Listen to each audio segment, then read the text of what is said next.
Saat kunjungan Presiden Joko Widodo ke Bali kemarin, petugas Satpol PP sempat menurunkan baliho bakal Capres-Cawapres Ganjar dan Mahfud.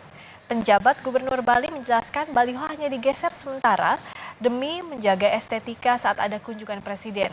Penjabat Gubernur Bali, Mahendra Jaya, membantah adanya pencopotan baliho Ganjar Mahfud dan bendera PDIP di sekitar lokasi kunjungan Presiden Jokowi. Menurut Mahendra, baliho dan bendera parpol hanya digeser sementara.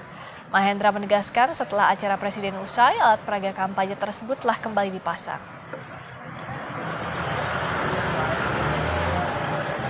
Yang dilakukan adalah menggeser sementara alat sosialisasi berupa baliho agar estetika terjaga, dan setelah selesai kegiatan,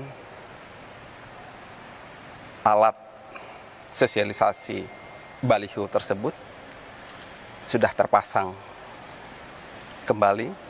Jadi dapat saya tegaskan di sini tidak ada maksud lain kecuali agar kegiatan dapat berjalan dengan nyaman.